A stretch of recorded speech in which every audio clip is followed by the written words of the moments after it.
Então, meus irmãos, vamos dar continuidade à carta de Paulo aos Romanos. Nós já estamos no capítulo 13 e hoje nós vamos meditar os versículos de 1 ao 7. Carta de Paulo aos Romanos, capítulo 13, os versos de 1 ao 7.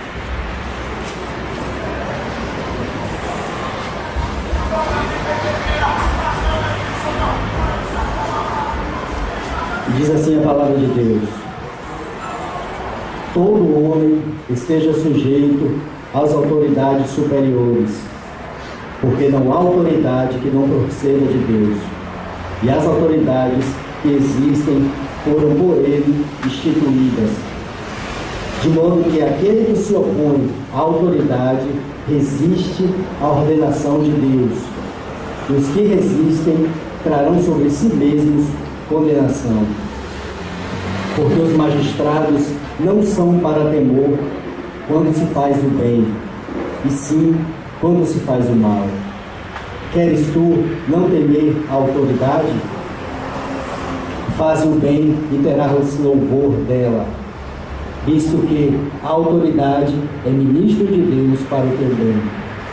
Entretanto, se fizeres o mal, teme, porque não é sem motivo que ela traz a espada, pois é ministro de Deus, vingador, para castigar o que pratica o mal. É necessário que lhes sejais sujeitos, não somente por causa do temor da punição, mas também por dever de consciência.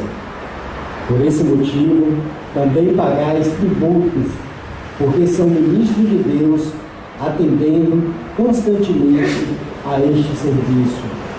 Pagai a todos o que lhe é devido, a quem tributo, tributo, a quem imposto, imposto, a quem respeito, respeito, e a quem honra, honra. Vamos orar mais uma vez. Senhor, essa é a tua palavra, meu Deus. Eu oro, meu Pai, para que o Senhor possa, meu Deus, nos guiar na interpretação desse texto, meu Pai. Texto difícil, mas cremos que a tua graça e o teu Espírito pode ministrar essa palavra, Senhor. Em nome de Jesus, abre ouvidos, mentes e corações, e que estejamos atentos ao que o Senhor tem para cada um de nós. Muito obrigado por este dia, muito obrigado por todas as coisas, em nome de Jesus. Amém. Louvado seja Deus, glória a Jesus. Então, irmãos, nós estamos fazendo a exposição dessa carta de Paulo aos Romanos, e como de costume, eu faço sempre um breve resumo de cada capítulo. Por que isso é tão importante? Porque é muito bom nós termos uma visão panorâmica da Bíblia. O que é ter uma visão panorâmica da Bíblia? É você ver ela como um todo. É quando você estudar um determinado versículo, em um determinado capítulo, você já saber em que contexto aquilo está inserido. Porque, como nós sabemos, uma das grandes heresias, a maioria das heresias, elas ocorrem porque as pessoas elas extraem um versículo e a partir daquele versículo, fora do contexto, eles começam a usar aquilo para produzir o seu engano. Então, no capítulo 1, Paulo vai falar, depois da saudação, do prefácio, ele mostra a sua humildade, mostra também as suas credenciais, que ele é um apóstolo, não chamado por homens, mas chamado pelo próprio Senhor Jesus Cristo. Ele dá graças à vontade que ele tem de ir visitar esses cristãos em Roma, cristãos esses que fundaram uma igreja provavelmente depois do Pentecostes, onde tinham pessoas de vários lugares, provavelmente tinham pessoas também de Roma, e eles voltaram para essa cidade, lá fundaram essa igreja. E Paulo ele vai o que ele não pôde fazer, por isso que essa carta é um dos maiores tratados teológicos da Bíblia, porque o que ele não pôde fazer pregando para aquelas pessoas, ele escreve a maior parte das grandes doutrinas nessa carta. E ele começa também, a partir do versículo 16, colocando o tema principal dessa epístola, que é a justificação pela fé somente. Naquela época, os judeus eles acreditavam em uma religião por obras, e Paulo vai mostrar que nada disso, que a salvação ela não é pelo mérito do ser humano, mas é pela graça de Deus, pelo poder de Deus, pela escolha soberana de Deus. E ele diz: portanto, pois não me envergonho do Evangelho, porque o poder de Deus para a salvação de todo aquele que crê, primeiro do judeu e também do grego, visto que a justiça de Deus se revela no Evangelho de fé em fé, como está escrito: o justo viverá por fé. E ele vai explicar no decorrer dessa carta que é justamente isso, a salvação, como está escrito em Efésios: pela graça sois salvos por meio da fé, e isso não vem de vós, é um dom de Deus, para que ninguém se glorie. E logo em seguida ele vai falar sobre uma questão da queda. Ele vai mostrar que todos os homens são indesculpáveis diante de Deus, mas primeiramente ele vai falar da depravação do povo gentio. Quem são os gentios? Gentios, naquela época, era como se o mundo tivesse dividido entre judeus, que são aqueles que pertencem ao povo de Deus, o povo hebreu, que logo depois foi chamado de judeu por causa que eles eram da tribo de Judá, por isso que deu o nome judeu, e que são aqueles do povo de Deus, e os gentios que são todos os restantes do mundo, todas as pessoas que não eram judeus, sim, todas as pessoas eram gentios. E Deus vai mostrar aqui, primeiramente, que os gentios, os que não eram cristãos, todos eles são condenados diante de Deus. E Deus vai falar que pela criação que Deus fez, pelas obras das suas mãos, a glória de Deus já é revelada nessas coisas. Já há uma identificação que Deus existe. Não que isso seja suficiente para salvar, mas pela própria criação, ela já mostra que Deus ele existe. A gente dá muito aquele exemplo da questão do sol. A ciência, muitas vezes, pessoas que estudam as ciências, muitas vezes ele tem que entender que existe, que o espaço a existir, que a complexibilidade das coisas tem que haver a existência de um Deus.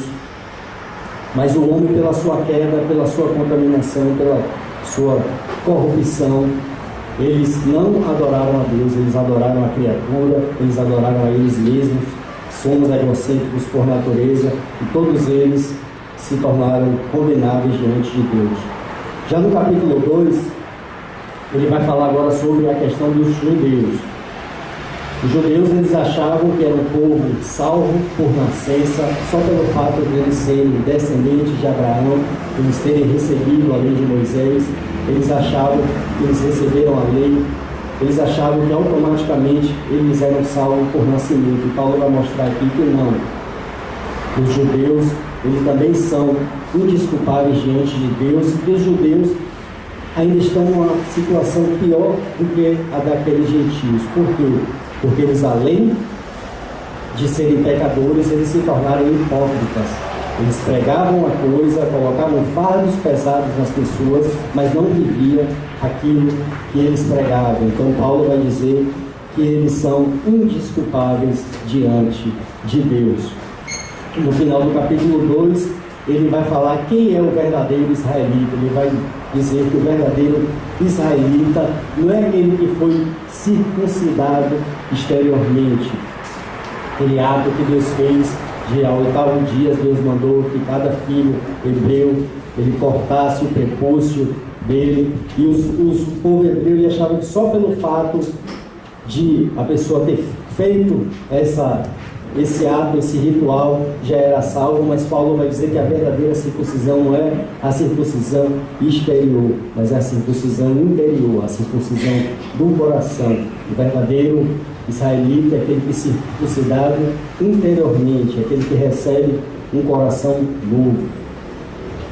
Então, no capítulo 3, ele vai explicar as supostas objeções que os judeus iam questionar. Então, para que tudo isso? Para que Deus nos escolheu? Para que Deus deu a lei de Moisés? Para que Deus fez a circuncisão? Para que todas essas coisas? Deus vai dizer que foi uma grande honra receber todas essas coisas da parte de Deus, mas para a salvação, somente isso não é suficiente.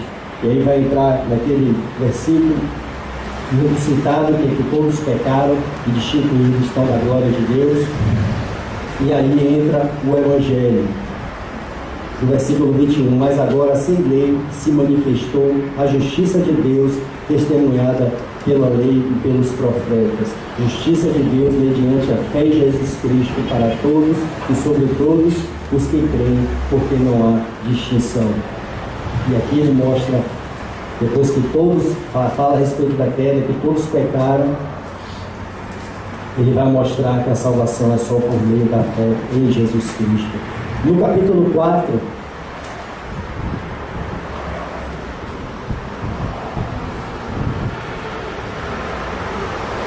ele vai provar pela Escritura, porque isso que ele está trazendo, da justificação pela fé, esse tema que ele já trouxe desde o capítulo 1, no capítulo 4, ele vai provar que isso não é algo novo que ele está trazendo, mas isso é algo que está na Bíblia, está no próprio Antigo Testamento, e ele vai usar o exemplo de dois patriarcas, que é Abraão e Davi, para mostrar que esses também foram salvos não mediante as suas obras, mas mediante a fé. E ele diz, mostrando através de Abraão, que diremos ter alcançado Abraão, nosso pai segundo a carne? Porque se Abraão foi justificado por obras, tem de que se gloriar, porém não diante de Deus. Pois que diz a Escritura? Abraão creu em Deus e isso lhe foi imputado para a justiça. Ele vai mostrar que não foi quando Abraão ofereceu seu filho Isaque no Monte Moriá que ele foi justificado por Deus. Aquilo que ele fez no Monte Moriá foi uma evidência de que ele já era salvo e que ele foi transformado por Deus, que ele foi salvo pela fé. E isso tudo ocorreu mesmo antes, quando ele creu aqui em Deus, foi mesmo antes de ele ter sido circuncidado. E depois ele vai falar do exemplo de Davi. E assim também que declara Davi ser bem-aventurado o homem a quem Deus atribui a justiça, independente de obras. E vai dizer, como está escrito nos Salmos, bem-aventurados aqueles cujas iniquidades são perdoadas e cujos pecados são cobertos. Bem-aventurado o homem a quem o Senhor jamais imputará pecado. Aqui deixa bem claro que não existe mérito nenhum, obra nenhuma, é algo totalmente dado graciosamente por Deus. No capítulo 5, depois de ele provar que a justificação pela fé não é algo novo, está no Antigo Testamento, no capítulo 5 ele vai falar sobre o efeito daqueles que foram verdadeiramente justificados por Deus. E o principal efeito é ter paz com Deus. Ele vai dizer, justificados, pois, mediante a fé, pelos pais com Deus, por meio de nosso Senhor Jesus Cristo. Depois ele vai usar o exemplo de Adão e Cristo, ambos como cabeça, como representantes. Adão, quando pecou, quando foi colocado no Éden, ele não era um homem isolado, mas ele representava toda a raça humana. E quando ele se rebelou, uma vez que todos nós somos descendentes de Adão, todos se rebelaram contra Deus e todos já nascem em pecado, como está escrito na Bíblia, em pecado me concedeu a minha mãe. Ou seja, nosso DNA já está a corrupção do pecado que entrou no mundo devido à desobediência de Adão. E depois ele vai falar de Cristo como novo Adão, da mesma forma que Adão representa toda a humanidade caída, Cristo vai representar a nova humanidade salva. Por isso que nós somos uma nova criatura, todos aqueles que estão em Cristo Jesus, dentro de Cristo Jesus, que foram regenerados, que nasceram de novo, eles estão nessa nova humanidade que é em Cristo Jesus. No capítulo 6, depois de falar do Evangelho da Graça, ele vai falar agora da santificação.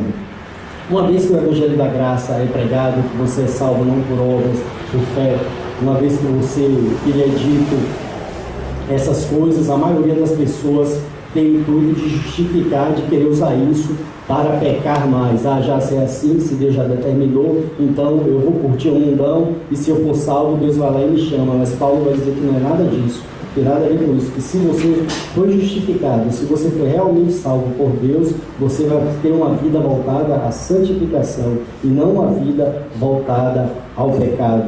Ele vai falar também sobre essa relação entre a lei e a graça. Depois, no capítulo 7, o apóstolo ele vai falar a respeito que é a relação do cristão com a lei, ou seja, o combate mais intenso entre o espírito e a carne, quando muitas vezes questionamos a nossa salvação. E ele diz no final: desventurado o homem que sou, quem me livrará do corpo dessa morte? E ele dá graças a Deus por Jesus Cristo, nosso Senhor.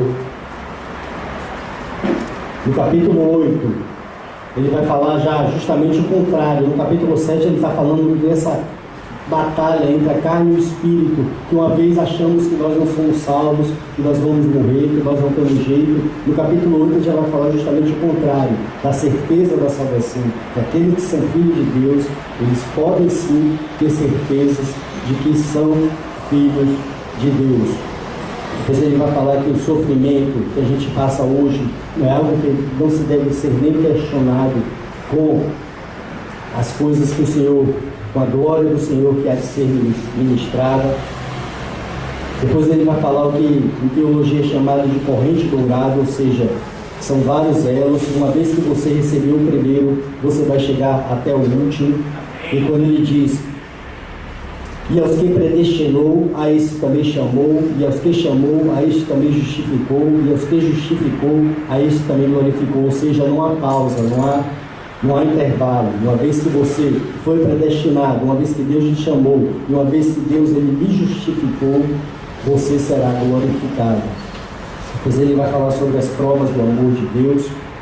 Agora no capítulo 9, saindo do capítulo 8, capítulo 9, Paulo ele vai falar sobre a incredulidade dos judeus, vai falar ao ponto de ele querer até ser anátema, ser amaldiçoado por Deus no intuito de querer salvar aquele povo, mas ele, conhecendo as doutrinas bíblicas que foram reveladas a ele pelo próprio Senhor, ele sabe que isso é impossível.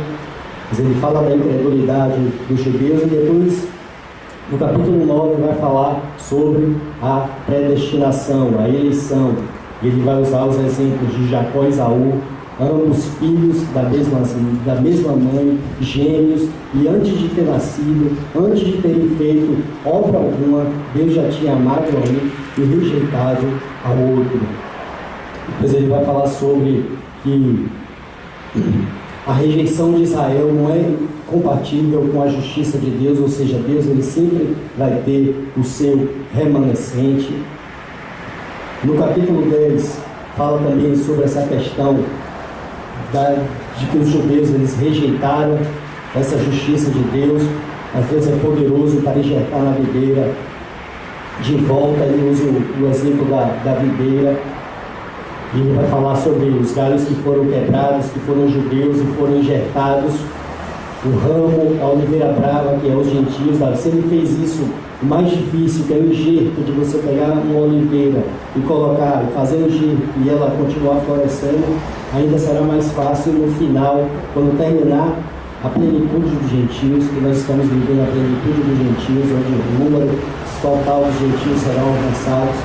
Depois virá a plenitude dos judeus, ou seja, uma grande quantidade de judeus serão também alcançados. Isso significa que nenhum judeu está sendo salvo. Alguns judeus estão sendo salvos, não pelo judaísmo, mas são convertidos ao cristianismo e sendo salvos.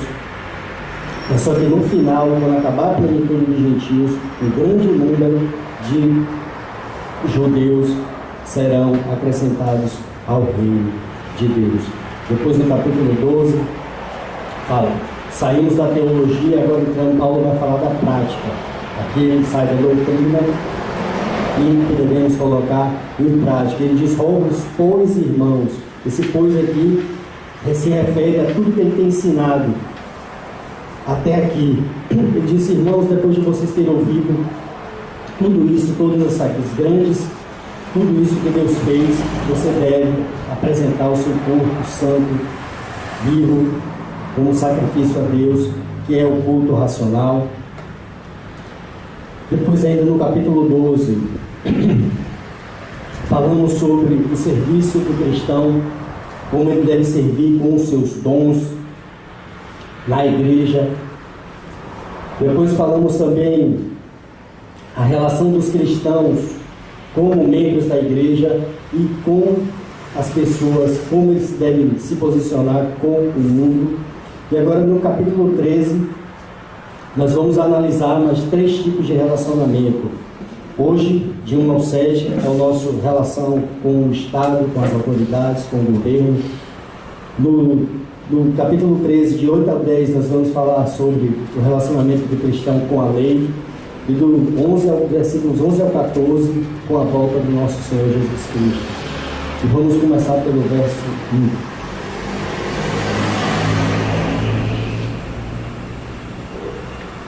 E diz assim: todo homem esteja sujeito às autoridades superiores, porque não há autoridade que não proceda de Deus. E as autoridades que existem foram por ele instituídas.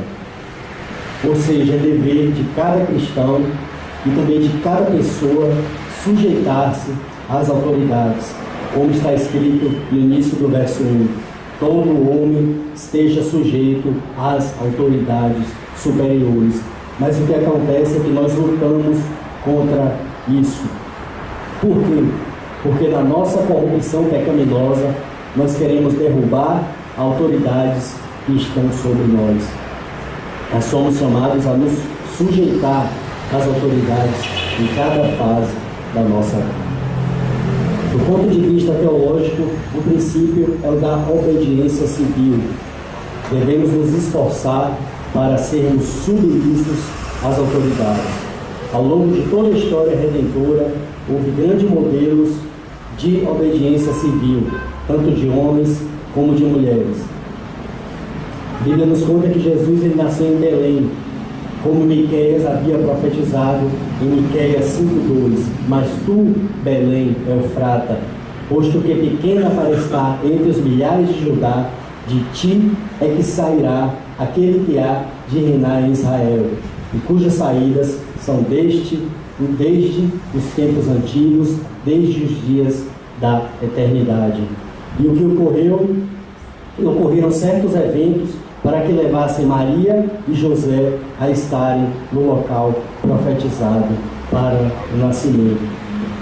Como está escrito em Lucas 2, de 1 ao 3. E aconteceu naqueles dias que saiu um decreto da parte de César Augusto para que todo mundo se alistasse. Este primeiro alistamento foi feito sendo Cirene, governador da Síria, e todos iam alistar-se para a sua própria cidade. Aqui está dizendo que quando Maria e José estavam grávidos, eles não estavam exatamente em Belém, estavam em outra cidade, mas Deus usou suas próprias autoridades para instituir uma ordem para que eles estivessem lá e que aquilo que foi profetizado se cumprisse. Então todas as pessoas foram obrigadas a se registrarem para que fossem tributadas por um império conquistador, império esse que sequer levava em conta os gastos das pessoas para o recenseamento. E esse censo obrigava todos a fazer uma árdua jornada para a sua terra natal, para inscrever-se para a tributação. Percurso que Maria e José fizeram. Eles se arriscaram em obediência ao magistrado civil. Porém, devemos sempre obedecer aos magistrados. Quando o Sinédrio disse aos apóstolos que não mais pregassem em nome de Jesus, Pedro respondeu: mais importa obedecer a Deus do que aos homens, como está escrito em Atos 5:29. Então, os conflitos, eles surgem quando as autoridades civis ordenam ou proíbam algo que vai contra os mandamentos de Deus. Em tais casos, devemos desobedecer às autoridades. Somente nesses casos, quando as autoridades nos colocam contra os mandamentos de Deus. Casos também, por exemplo, a palavra de Deus diz que a mulher ela deve ser sujeita ao marido. Mas uma vez que o marido ele diz para sua esposa que ela não deve mais ir para a igreja, que ela deve abandonar a sua fé, é claro que nessa situação ela não deve obedecer ao marido, mas ela deve perseverar e continuar no caminho do Senhor. A ideia geral de que o homem deve se sujeitar às autoridades e, em algumas traduções, às potestades que há, são ordenadas por Deus e é ensinado desde o Antigo Testamento. Por exemplo, em Jeremias, capítulo 27, dos versículos de 5 ao 7, está escrito: Eu fiz a terra, os seres humanos e os animais que nela estão, com o meu grande poder e com o meu braço estendido, e eu a dou a quem eu quiser. Agora sou eu mesmo que entrego todas essas nações nas minhas mãos do meu servo Nabucodonosor, rei da Babilônia. Sujeitai a ele até mesmo os animais selvagens. Todas as nações estarão sujeitas a ele, e seu filho e a seu neto, até que chegue a hora em que a terra dele seja subjugada por muitas nações e por reis poderosos. Na sequência, vem a base teológica. Por que não há autoridade que não proceda de Deus? Por que não há autoridade que não proceda de Deus? O Estado, o governo, os magistrados, etc., não são uma invenção humana, não são um desejo, um projeto humano. Essas coisas são resultado da ação de Deus. Foi Deus que ordenou. Por quê? Por que motivo? Por causa da queda e da maldade do homem, para ter um freio nas pessoas, na humanidade, na sociedade. Num sentido final, o único que possui autoridade inerente é o próprio Deus. E a autoridade que possui é o eterno direito de impor obrigações sobre suas criaturas. Deus, ele tem autoridade em si mesmo para ordenar nossa obediência e submissão. E é como ele diz no Salmo 100, versículo 3, foi ele quem nos fez e dele somos. A autoridade de Deus, ela repousa no fato de ser ele o Criador e dono do mundo. Qualquer outra autoridade que conhecemos é delegada por Deus, é dada por Deus. O apóstolo Pedro diz em sua primeira epístola, capítulo 2, dos versos 13 ao 14: Sujeitai-vos, pois, a toda ordenação humana por amor do Senhor, que é o rei como superior, que é os governadores como por ele enviados, para castigo dos malfeitores e para louvor dos que fazem o bem. Mas a pergunta é: Jesus é honrado pela nossa submissão às autoridades, ainda que elas sejam corruptas? Sim, o universo ela não está organizado em uma democracia, ela é uma teocracia. O governo do universo é Deus, e ele designou o seu Filho, o unigênito, como Rei dos Reis e como Senhor dos Senhores. O Pai deu ao Filho toda a autoridade, tanto no céu quanto na terra. Quando nos rebelamos contra as autoridades, estamos desobedecendo aquele cuja autoridade tem Cristo como base, porque de Cristo a receberam e por meio dele a manifestam. Dilma, ela não pode exercer seu ofício nem por 5 minutos se isso não for da vontade do Rei dos Reis. É o Deus da providência que exalta e que derruba os reinos. Cada rei, cada presidente da história do mundo governa e tem governado tão somente pela vontade providencial de Deus. Na verdade, é ele que dá o voto final em cada eleição. E concluindo o final do verso 1, e as autoridades que existem foram por ele instituídas, ou seja, toda autoridade é estabelecida, em última análise, não por voto democrático, mas pelo simples desígnio do supremo governante do céu e da terra. Toda autoridade ela é instituída por Deus. Paulo está falando essa questão da relação do cristão com o Estado, com a Igreja de Roma, porque isso era algo muito difícil, principalmente obedecer às autoridades, principalmente para o povo judeu. Existiam também na igreja judeus que foram convertidos ao cristianismo, e um desses motivos que eles tinham tanta dificuldade de obedecer a um rei, a um imperador estrangeiro, é basicamente por causa de uma passagem que está escrita em Deuteronômio 17:15, que vai dizer: porás certamente sobre ti como rei, aquele que o Senhor teu Deus escolheu. Porás um dentre teus irmãos como rei sobre ti. Não poderás pôr sobre ti um estrangeiro, homem que não seja de teus irmãos. Então, por causa disso, os judeus eles entravam em grande conflito. Eles até questionaram o Senhor Jesus por essa questão que se deve pagar imposto, deve obedecer ao imperador, e Paulo vai dizer aqui que deve, porque é da vontade de Deus, ele está lá, não é por causa da soberania de Deus, ele deve obedecer a essas pessoas, aos governantes. Só não devemos obedecer se eles forem contra a palavra de Deus, que é o que vai acontecer, que eu vou falar mais tarde, sobre a questão de dizer que César é o Senhor. O rei dos judeus sempre deveria ser um judeu, e quando eles eram dominados por um poder estrangeiro, aqui em particular pelos romanos, os judeus ficavam em grande dificuldade. Eles achavam que estavam pecando contra Deus a reconhecer algum governante estrangeiro. Ao ilustração desse ponto dos evangelhos, os fariseus fizeram essa pergunta ao nosso Senhor: é lícito pagar tributo a César ou não? Eles já estavam querendo introduzir essa questão de Deuteronômio ao Senhor.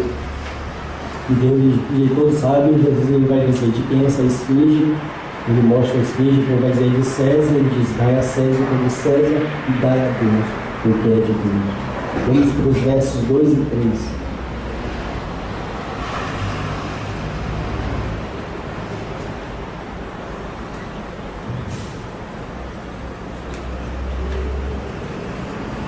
De modo que aquele que se opõe à autoridade resiste à ordenação de Deus, e os que resistem trarão sobre si mesmos condenação. Porque os magistrados não são para temor quando se faz o bem, e sim quando se faz o mal. Queres tu não temer a autoridade? Faz o bem e terás louvor dela. Note-se que a palavra grega para resistem significa pôr-se contra ou organizar uma batalha contra. Paulo está dizendo que, como os poderes que são ordenados por Deus, como os governantes, os magistrados, eles são governados por Deus, resistir a eles é resistir a Deus. E as pessoas que resistem a Deus dessa forma, elas trarão sobre si mesmo condenação. Como está escrito no verso 3. O que significa juízo, será proclamada uma sentença contra eles. Esse versículo 2 significa que aqueles que resistem receberão juízo e punição da parte de Deus e por meio dos poderes civis que Ele ordenou.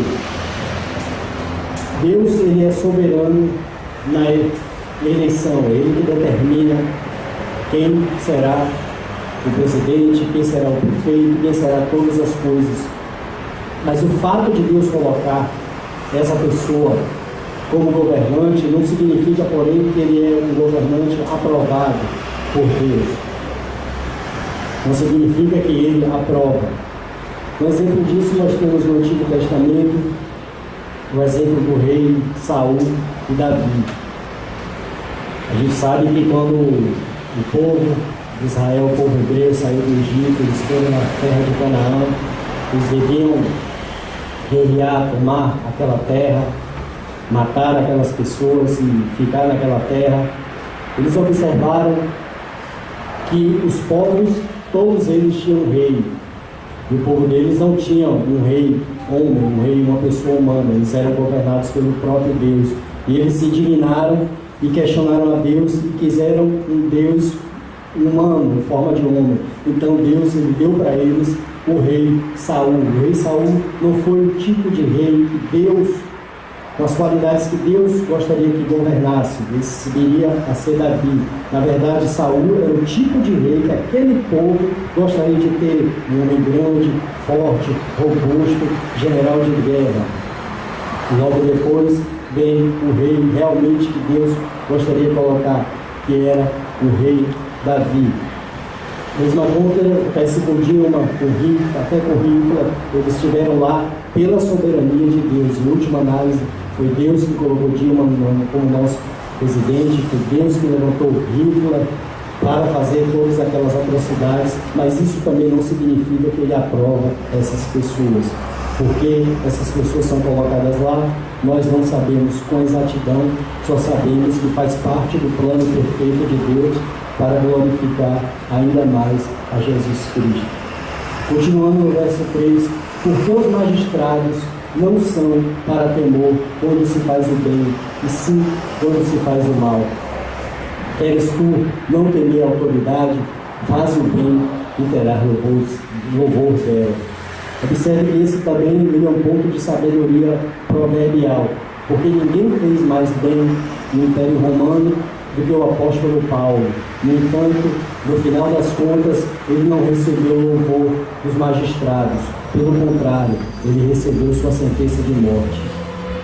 De modo geral, mesmo sob governos corruptos, aqueles que recebem o mais duro tratamento são os criminosos, pessoas envolvidas nos piores tipos de corrupção. Um dos objetivos do governo civil é frear o mal e, se necessário, por meio da força. Em termos simples, Paulo está dizendo que, embora o governo sob o qual vivemos possa ser corrupto, o pior governo é ainda melhor do que a anarquia, quando o mal avança sem restrição alguma. Anarquia significa um regime que não há governo. Houve uma época na Rússia em que, em uma situação desesperada, estava precisando desesperadamente de trabalho duro, de operários. Na época que era governado por Stalin, que era um grande tirano contra os cristãos, e as notícias que chegaram a Stalin, depois de um determinado tempo em que ele matava ou perseguia os cristãos, era que os melhores operários e mais confiáveis para se trabalhar nas fábricas eram os cristãos. Os cristãos, eles estavam fazendo o que o Estado lhe ordenava e os faziam melhor do que os outros. E o que foi que aconteceu foi que eles receberam louvor de Stalin. Como eles receberam esse louvor? As leis contra os cristãos começaram a ser frouxadas, relaxadas, e houve essa forma de louvor. Eles receberam aquele incentivo simplesmente porque estavam sendo obedientes às leis. Essa ideia ela também expressa em 1 Pedro, capítulo 12, dos versos 18 ao 20. Vós, servos, sujeitai-vos com todo o temor ao Senhor, não somente ao bom e humano, mas também ao mal, porque é coisa agradável que alguém, por causa da consciência para com Deus, sofra agravos, padecendo injustamente, porque glória será essa, se pecando sois esbofeteados e sofreis, mas se fazendo bem sois afligidos e sofreis, isso é agradável a Deus. Nós vamos agora para o verso 4.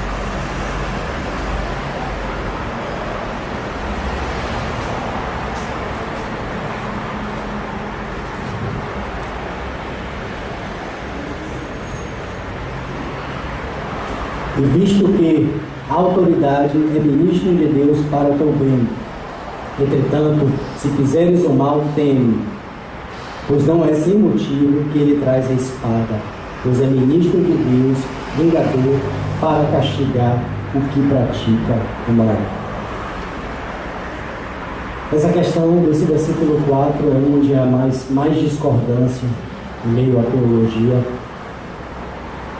Essa questão de trazer as espadas, muitos teólogos reformados, inclusive até o que eu estou estudando a respeito dessa carta, eles têm uma visão, creio eu, que equivocada, e eles usam essa passagem no Antigo Testamento para tentarem mostrar que existe a pena de morte, mas só Deus é o único, aquele que deu a vida é o único que pode tirar a vida de alguém. Existem coisas muito complexas na Bíblia, como por exemplo, está escrito nos 10 mandamentos, está lá, não matarás, mas Deus ele manda o povo dele entrar numa terra estrangeira e matar todo o povo, mulheres, crianças, mulheres de colo, bebês. Mas a verdade que a gente sabe é que o Antigo Testamento é a sombra dos bens vindouros.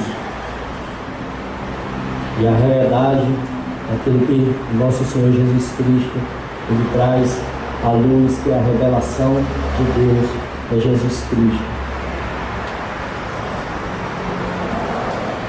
Então vamos lá, nós vamos falar de algumas coisas a respeito sobre a questão da morte, da sentença de morte, que realmente no Antigo Testamento havia sentença de morte declarada como punição para determinadas coisas. E diz: entretanto, se fizeres o mal, teme, porque não é sem motivo que ele traz a espada. Então a ideia de a espada, ela ser usada na Bíblia para impor a lei de Deus, ela foi estabelecida muito cedo na Bíblia. No terceiro capítulo de Gênesis, assim, devido à queda da raça humana em pecado, quando a serpente seduziu Adão e Eva no jardim, está escrito: então disse o Senhor Deus, agora o homem se tornou um de nós, conhecendo o bem e o mal. Não se deve, pois, permitir que ele tome também do fruto da árvore da vida e o coma, e viva para sempre. Por isso, o Senhor Deus mandou embora do jardim do Éden para cultivar o solo do qual fora tirado. Depois de expulsar o homem, colocou a leste do jardim do Éden querubins e uma espada flamejante que se movia, guardando o caminho para a árvore da vida. Então, quando Adão e Eva eles pecaram, a maldição do pecado caiu sobre eles, sobre a terra e sobre todas as coisas. Então Deus expulsou Adão e Eva do jardim, forçou a viver a leste do jardim, fora do paraíso em que haviam sido postos pelo Criador. E eles foram proibidos de entrar novamente no jardim, e Deus pôs um sentinela para bloquear o caminho de volta. Os portões do jardim, Deus colocou anjos armados com espadas flamejantes. Então nós vemos aqui o primeiro estabelecimento da força física como modo de governo restritivo sobre os pecadores. A imagem dessa espada, dessa circunstância, ela é usada também para indicar a autoridade dada aos responsáveis para fazer com que a lei de Deus seja cumprida. No Antigo Testamento, várias infrações eram consideradas tão graves que, por ordenação do próprio Deus, o Código de Israel exigiam morte. Em Gênesis 9, encontramos outra passagem importante para esse entendimento. Gênesis 9, de 1 ao 6.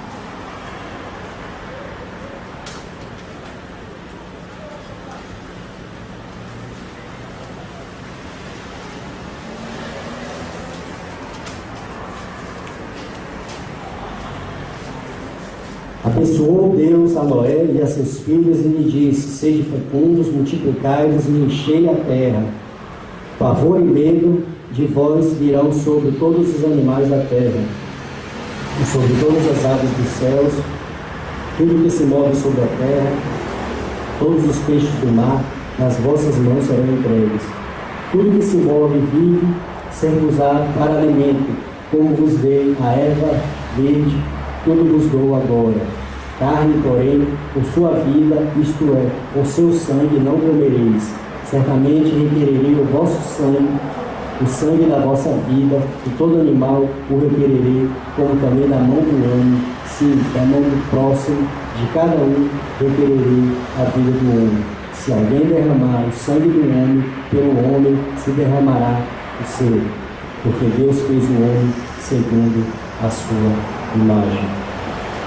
Então, no Código de Leis do Antigo Testamento, o crime de assassinato é cuidadosamente detalhado. São feitas as distinções do Antigo Testamento que correspondem às distinções que nós fazemos hoje entre assassinato em primeiro grau e homicídio e etc. No caso do homicídio, a punição não era a morte, mas ser banido para uma cidade de refúgio. E quando se cometia um assassinato de primeiro grau, o magistrado civil de Israel era ordenado a executar o culpado. Então, o poder da espada é concedido ao governo para impor a lei e a justiça. Quando o magistrado civil ele usa força necessária para deter o malfeitor, está servindo não só a sociedade, mas também a Deus. Porém, só Deus tem o direito de tirar a vida de alguém. O ser humano, o magistrado civil, ele poderia até, em um ponto, usar a pena máxima para, por exemplo, um serial killer, vamos supor, e essa pena máxima poderia ser a prisão perpétua. E lá, com o resto do tempo que ele teria de vida preso, ele poderia ser evangelizado, se converter, até isso, mas a questão da pena de morte, só Deus é que pode tirar a vida do homem. Outra questão também muito polêmica na Bíblia é a questão sobre a guerra. O que deve fazer quando o país, qual é a postura que o cristão deve tomar quando o país entra em guerra? E aí tem diversas explicações e pessoas vão usar como a história da igreja para querer justificar que o cristão deve andar armado. Teve até grandes puritanos até que fizeram revolução armada, que foi o caso de John Knox. E eles vão querer justificar da seguinte forma: eles vão dizer que se eles têm que analisar primeiro a causa da guerra. Eles vão explicar da seguinte forma: a gente é cristão e a gente vai analisar a causa da guerra. Se a guerra for justa, no sentido de que um determinado rei quer entrar em guerra com o nosso país, por exemplo, nós temos lá a Coreia do Norte, que odeia o cristão, aquele é o Jong-un, né? O nome dele, não sei o que, o nome dele não é o presidente lá, o imperador, é Jong-un, e digamos que Satanás, ele entra nele e quer entrar em guerra com o Brasil. Ele quer entrar em guerra com o Brasil, ele quer destruir, Satanás incorporou ele, quer destruir a cidade de Salvador, porque tem um tal de Nizam lá que dá muito trabalho ao capeta. Aí Satanás ele quer entrar em guerra com o Brasil. E aí tem pessoas que vão dizer que se essa luta for justa, a gente for defender o nosso país, nós podemos sim entrar em guerra. Mas se for por uma causa injusta, por exemplo, o Brasil quer entrar em guerra com Cuba, mas na verdade a motivação da guerra é porque quer descobrir que tem muito minério e quer ficar rico através desse minério. E aí nesse sentido nós não devemos entrar em guerra, mas a visão é que nós nunca devemos participar de guerra nenhuma, como diz a nossa própria palavra pregada pelo Evangelho de Jesus Cristo, e que nós devemos fazer é não participar da guerra e sofrer as consequências também, porque a palavra de Deus nos diz que as nossas armas, elas são espirituais e poderosas em Deus para destruir sofismas. Então nossas armas, elas são espirituais, a oração, a pregação do Evangelho, são essas as nossas armas. Vamos agora finalizando os versos do 5 ao 7.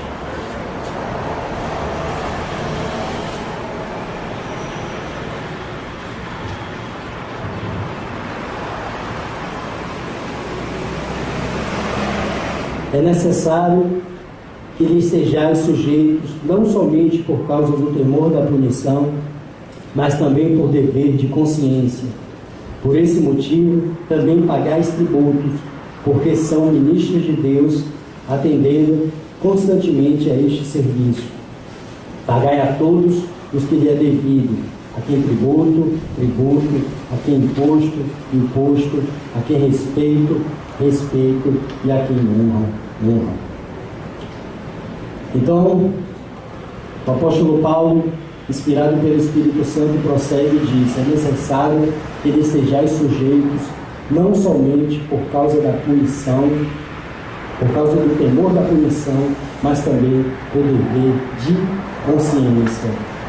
Ou seja, nós temos a responsabilidade de sermos submissos ao magistrado civil por uma questão também de consciência. Se os magistrados, se os governantes, eles são opressivos, se discordamos radicalmente deles, ainda assim devemos obedecer a eles, porque a nossa consciência está cativa à palavra de Deus. Essa é uma das grandes diferenças entre o cristão e aquele que não é cristão. No que se refere aos incrédulos, o principal motivo para a observância das leis civis é a ameaça da punição. Uma vez que Deus designa nossos governantes e os coloca acima de nós, devemos obediência a eles por uma questão de princípio, a menos que nos peçam para fazer algo que Deus proíbe algo que Deus ordena. Temos um exemplo disso em Atos dos Apóstolos, capítulo 4, quando Pedro e João tinham sido detidos por pregarem e terem curado um homem que estava junto à porta formosa do templo e tinha sido arrastado para a presença dos governantes. Depois lemos os versos 18 ao 20, e chamando-os, disseram-lhes que absolutamente não falassem nem ensinassem no nome de Jesus. Respondendo, porém, Pedro e João lhes disseram: julgais vós ser justo diante de Deus, ouvir-vos antes a vós do que a Deus, porque não podemos deixar de falar o que temos visto e ouvido. Isso se repete no capítulo 5, depois que disseram aos apóstolos que parassem de pregar. No verso 28, as autoridades lhes dizem: não vos admoestamos que expressamente que não ensinassem nesse nome, e eis que encheste Jerusalém dessa vossa doutrina e quereis lançar sobre nós o sangue desse homem. Porém Pedro e os apóstolos disseram: mais importa obedecer ao homem mais importa obedecer a Deus do que aos homens. Um exemplo disso é que no Império Romano as pessoas tinham que dizer que César era o Senhor. O Senhor é essa palavra Kyrios. E o cristão, ele não dizia que César, nesse sentido, os governantes obrigavam as pessoas a dizer que César era o Senhor, mas o cristão dizia: não, o Senhor é Jesus Cristo. Ou seja, nesses casos, se deve obedecer a Deus e a sua palavra, e não ao imperador, ao presidente, aos governantes. E viver por princípios é algo que está no cerne da ética da vida cristã. Não devemos viver de acordo com o que nosso coração deseja. Devemos ser, em essência, pessoas submissas à lei de Deus e todas as demais autoridades que Ele tem sobre nós. Continuando no verso 6. Por esse motivo, também pagais tributo, porque são ministros de Deus, atendendo constantemente a este serviço. O governo romano era, em termos de impostos e políticas fiscais, opressivo. As pessoas que receberam a admoestação de Paulo estavam sendo oprimidas pelo peso dos impostos romanos. E a respeito disso, a Bíblia diz que eles deveriam pagar seus impostos. Os impostos podem ser injustos e opressivos, mas Deus deu ao magistrado civil o direito de cobrá-los. No Antigo Testamento, Deus falou enfaticamente por meio dos profetas contra a opressão ao pobre causada pelo rico. O rico, a quem Deus se refere por intermédio dos profetas, não eram apenas os mercadores de Israel, mas os governantes dessa nação. Reis e príncipes usavam seu poder para extorquir penosos pagamentos aos pobres. Um exemplo disso nós temos no Antigo Testamento o rei Acabe, que exerceu um pesado domínio quando confiscou a vinha de Nabote. Nabote havia trabalhado para cultivar sua vinha, e quando o rei viu, por influência da sua mulher Jezebel, tomou para si, mas Deus lhe derramou a sua ira sobre Acabe e Jezebel, ou seja, os governantes estão lá, eles foram instituídos por Deus, mas uma vez eles não fazem o que deveriam fazer, e nós vamos ver o que é que os governantes deveriam fazer em 1 Timóteo capítulo 2, logo a seguir. Eles são cobrados pelo erro que eles cometem de extorquir e de fazer diversas atrocidades. Pela Bíblia, vemos impostos injustos e opressivos sendo cobrados ao povo. E também vemos que Deus odeia isso, quer seja um rei judeu, um rei babilônico, ou um imperador romano, ou do Congresso do Brasil. Todo magistrado é chamado a cobrar impostos de uma maneira justa e correta. Em 1 Timóteo capítulo 2, versículos 1 e 2 diz: antes de tudo, recomendo que se façam súplicas, orações, intercessões e ação de graças por todos os homens, pelos reis e por todos os que exercem autoridade, para que tenhamos uma vida tranquila e pacífica, com toda piedade e dignidade. Essa é realmente a função que Deus exige do governo, manter uma vida tranquila e pacífica.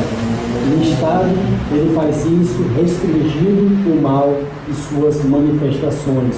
O governo veio a ser uma necessidade por causa da queda, visto que os homens tornaram-se cruéis e precisam ser mantidos em ordem. No verso 7, pagai a todos o que lhe é devido, em tributo, a quem for tributo, a quem imposto, a quem respeito, e a quem honra. Não precisamos entender essas palavras como uma exortação geral de que temos que cumprir nossos deveres para com todos os homens, e sim como uma referência às obrigações que temos para com aqueles que estão investidos de autoridade no Estado. Essa é uma limitação e é exigida pelo próprio contexto, quando diz o que é devido, não apenas aquilo que se refere a impostos. Conforme o restante do versículo indica, estão incluídos também os deveres de respeito e honra.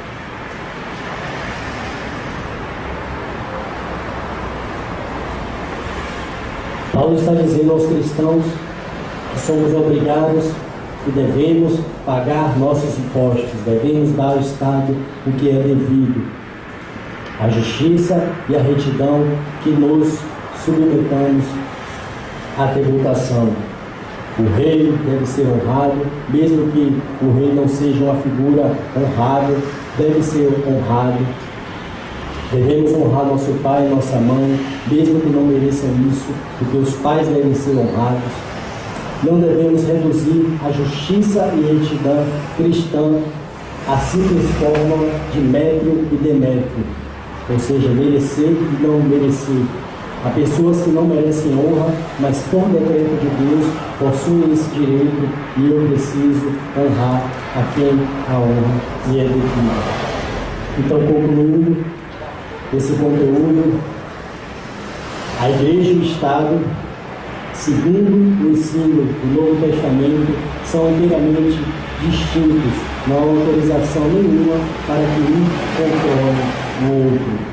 E muitos, para justificar a influência do cristão na política, usam como base o Antigo Testamento, como por exemplo o livro de Neemias, mas não se pode colocar o vinho novo do Evangelho da Nova Dispensação nas velhas garrafas do Antigo Testamento do vinho velho, ou seja, não se pode extrair uma doutrina do Antigo Testamento sem colocá-la à luz do Novo Testamento. Muitos, para justificar também que os cristãos eles devem se envolver na política, eles usam a história da igreja, mas a história da igreja não é Bíblia, a história da igreja, não é a palavra de Deus. Tem pessoas que usam até a questão de Constantino. Constantino era um imperador romano por volta do século 306, e ele estava em uma batalha, em uma guerra, e quando ele viu, ele estava totalmente cercado, totalmente perdido nessa batalha, e ele teve uma suposta revelação. Apareceu no céu duas letras, um X e um P, que em grego representavam as letras de Jesus. E depois dessa suposta revelação, que nós vamos ver que não é de Deus por causa do fruto, não houve fruto verdadeiro, muito pelo contrário. Depois que ele viu essa visão, ele pegou os escudos dos seus exércitos, colocou essas sílabas, o X e o P, e eles tiveram uma grande vitória sobre o exército inimigo. E para ele, Jesus era o Deus da guerra. Ele adorava o Deus do sol, mas durante o seu império ele tornou a sede de Roma, a capital do Império Romano, o cristianismo como religião oficial, mas ele foi, na verdade, um ministro de Satanás. Satanás ele percebeu que no decorrer desses 300 anos de igreja, quanto mais ele matava cristãos, mais a igreja crescia, então ele mudou de estratégia. Ele não mais mataria os cristãos, mas ele entraria na igreja. Foi isso que ele fez, e através de Constantino, ele instituiu o primeiro Papa, começou o papado. Ele disse que Jesus não era o cabeça da igreja, mas o cabeça da igreja seria o Papa.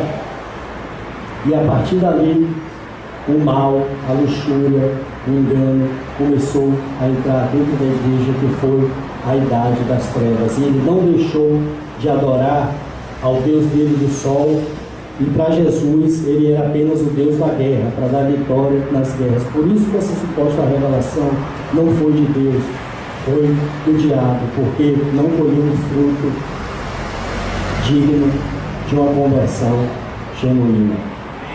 Então, qual é o dever da igreja? O dever da igreja, sua tarefa, ela é pregar o evangelho da salvação, mas não somente isso. O dever da igreja é edificar os que foram convertidos a Cristo, como está escrito em Mateus 18, 19 e 20. Portanto, ide, ensinai todas as nações, batizando-as em nome do Pai, e do Filho e do Espírito Santo, ensinando-as a guardar todas as coisas que vos tenho mandado, e eis que estou convosco todos os dias, até a consumação dos séculos. Amém e amém. Glória a Deus. Vamos orar.